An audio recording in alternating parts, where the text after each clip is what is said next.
Hello, Professor. You're really on the move today. A lot to get done, I take it? I'm happy to help. Tell me, is there anything I can do to lighten your load a bit? Oh, surely there must be something. Don't be shy about asking for help. We're practically siblings, after all, cut from the same cloth. I was raised by Gerald just as you were, so we should have no trouble getting along.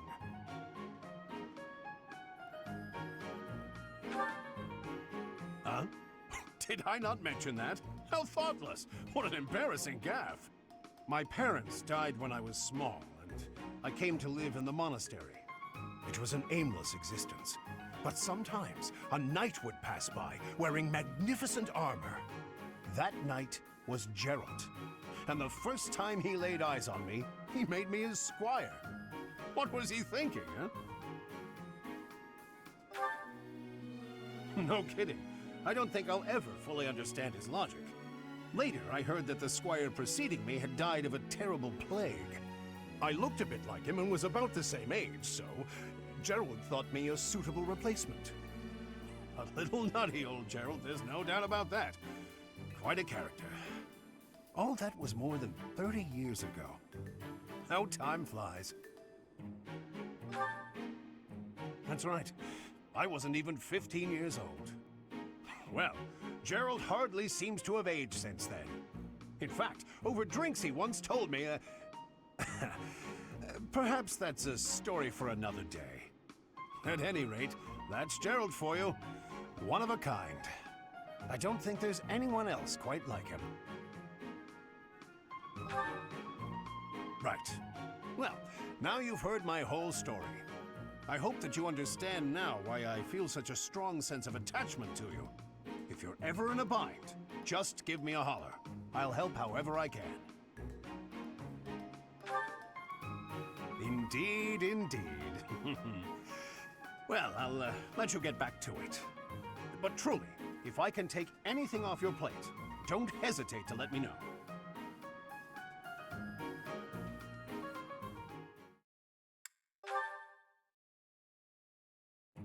Hello, Professor. What brings you here? Fancy a bit of fishing? You know, I can hardly go fishing without thinking of old Gerald. He and I would just sit here, casting our lines again and again. I'm no better at it now than I was then. Not a single nibble. Ah, just like your father. You know all the tricks of the fisherman's trade. I was hopeless at it, but he was a master. In the time it took me to catch one fish, he could fill his basket to the brim. You know, talking to you, I'm feeling very nostalgic. Why don't you join me? We can trade some stories about the old man. We spoke before about how Gerald never seemed to age, right? Once, when he was drunk, he let the secret slip. He said he'd had an infusion of crest-bearing blood, and it had greatly extended his life. Well, we'd both been drinking. I figured he was joking, so I just laughed it off. Then I asked him his age. He said he'd stopped counting after he hit 100. And he was telling the truth. In those 20 years he was away, he didn't age a bit. An incredible person, to be sure. And I probably don't know the half of it. Actually, I'd like to ask you something about Gerald, if you don't mind. When Gerald was away from the monastery, what was he like? In other words, he was exactly the same. When he was with the knights, he always found time to go fishing. He was hooked on it, you might say. He'd say there was no greater pleasure in life than sinking his teeth into a fish he'd caught and washing it down with a drink. I have to say, right now, fishing with you, it really takes me back.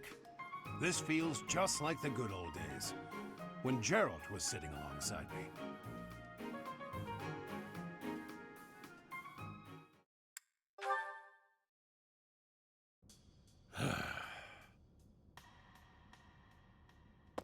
Ah, there you are.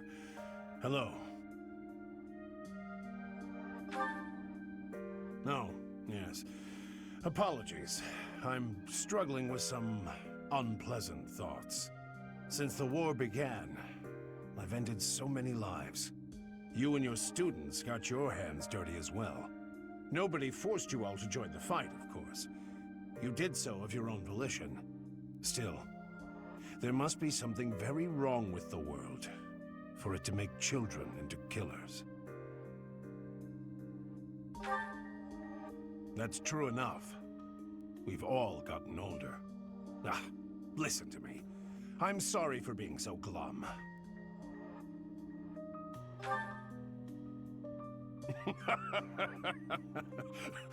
Well said. In truth, I don't think any expression will improve my looks.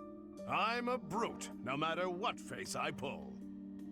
Ah, you really are just like Gerald. When I was down in the dumps, he'd cheer me up with a playful quip. He gave me his library of jokes, but when I tell one of them, nobody laughs at the punchline. They laugh at me. You, on the other hand, well, you inherited the old man's comic talents. I'm feeling pretty perky now, all thanks to you. I can't stop this war by feeling gloomy about it. Onward, to a brighter future. To tell you the truth, that was another line I picked up from Gerald. He taught me everything about life. He was more important to me than anyone in the world. Apart from you, perhaps. Oh, sure, there's that, but not only that. When I look at you or see you fighting in battle, it's like I'm seeing a sibling. But at the same time, it's like seeing something sacred and powerful. Something I must defend. You're so important to the future of Fodlan, and to me.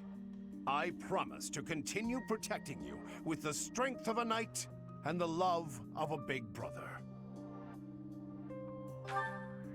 I guess that makes sense when you consider the age difference between us and my closeness to Gerald. Regardless, in the name of the captain, I swear to keep you safe. You're welcome to return the favor, should you feel so inclined.